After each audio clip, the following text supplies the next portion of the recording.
In many cases, low-income housing tax credits are the only resource that gives people living in these neighborhoods, whether by choice or by necessity, a fighting chance to have a decent place to live. Fiscally poor cities such as Baltimore, and especially many of its minority communities, desperately need investment of any kind.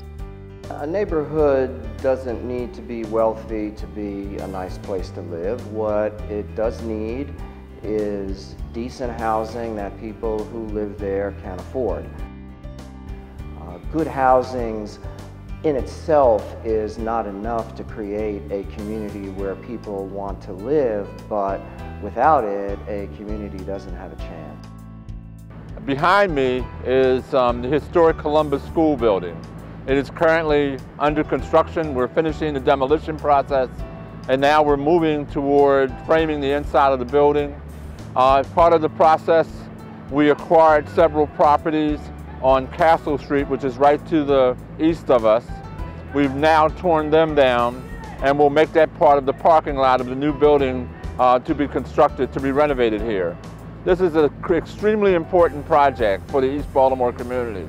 This project will bring over 50 units of affordable workforce housing to this area in a building that has been vacant for over 25 years.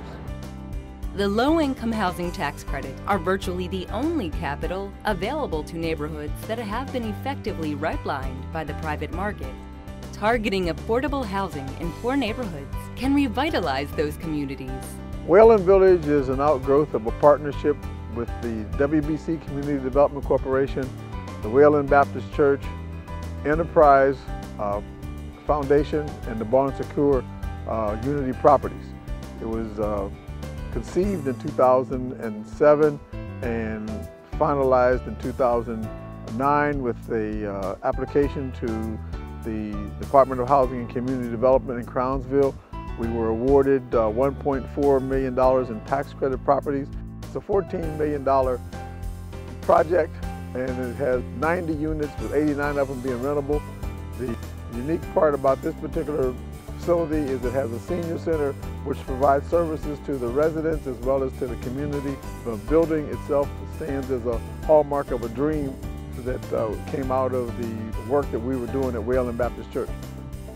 Usually the developers go to the counties and build, but a lot of developers are taking notice of the city and the land that we have to build for lower income families.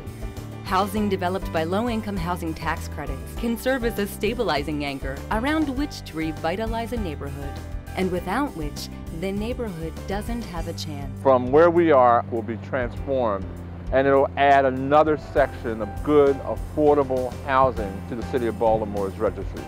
Community development of housing is linked to increased investment, government interest, community pride, and improved neighborhood appearance. Decent housing gives people pride in themselves and their community. If there is not decent, affordable housing in a neighborhood, it will fall as a community. The price of abandoning these communities is the equivalent to stripping low-income neighborhoods of the only significant source of capital that's left to start rebuilding their neighborhoods. So join us. Support the Affordable Housing Act.